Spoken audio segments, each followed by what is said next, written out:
Sugar और दिमाग का कनेक्शन क्या होता है जब आप मिठाई खाते हो? सोचिए, गरम soft cookies, crunchy candies, velvety cakes या फिर आइसक्रीम से भरे वफल कोन्स। मुंह में पानी आ गया ना? आपको मीठा खाने का मन हो रहा है, लेकिन क्यों? ऐसा क्या होता है दिमाग में जो शुगर को इतना इरेसिस्टिबल बना देता है? शुगर एक जनरल टर्म है जो डिस्क्राइब करती है कार्बोहाइड्रेट्स के एक ग्रुप को।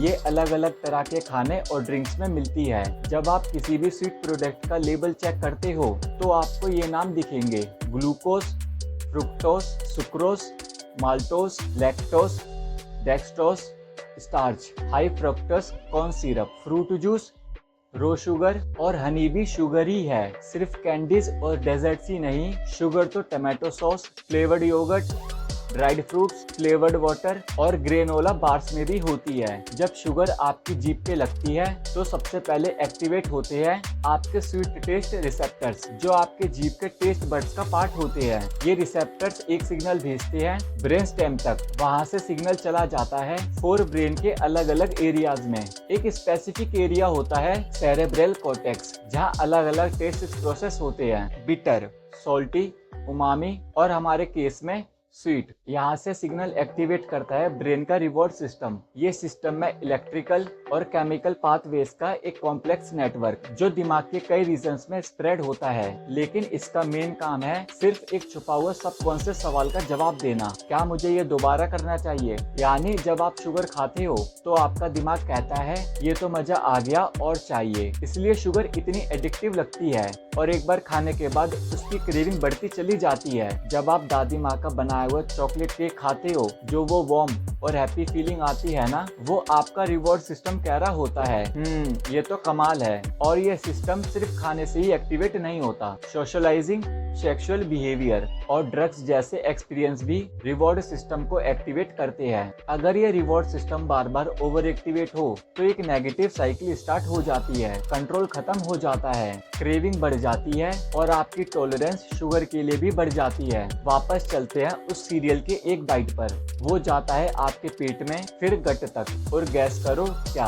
आपके गट में भी शुगर रिसेप्टर्स होते हैं। वो टेस्ट बड्स नहीं होते, लेकिन वो ब्रेन को सिग्नल भेजते हैं या तो पेट भर गया है या ज्यादा इंसुलिन प्रोड्यूस करो। इस एक्स्ट्रा शुगर को प्रोसेस करने के लिए अब आता है डोपामिन, जो ब्रेन का एक न्यूरोट्रांसमीटर है और आपके रिवॉर्ड सिस्टम का असली करेंसी भी। डोपामिन के बहुत सारे रिसेप्टर्स होते हैं फोर ब्रेन में, लेकिन वो हर जगह इवनली नहीं होते। कुछ एरियाज में ज्यादा कंसंट्रेशन होता है। ये होते हैं डोपामिन के हॉट स्पॉट्स: अल्कोहल, निकोटीन या हेरोइन जैसे ड्रग्स। डोपामिन को ओवरड्राइव में भेजते हैं, जिसकी वजह से लोग एडिक्टेड हो जाते हैं। शुगर भी डोपामिन रिलीज करता है, लेकिन इतना इंटेंस नहीं जितना ड्रग्स। फिर भी शुगर उन फ्यू फूड्स में से है जो डोपामिन को ट्रिगर करते हैं। कंपेयर करो ब्रोकली से, उसका डोपामिन पे जीरो इफेक्ट होता है। इसलिए शायद बच्चों को सब्जियां खिलाना इतना मुश्किल होता है। अब मान लीजिए आप भूखे हो और एक बैलेंस्ड मील खाते हो। पहली बार में डोपामिन लेवल्स स्पाइक करते हैं, लेकिन अगर आप वही खाना रोज खाने लग जाओ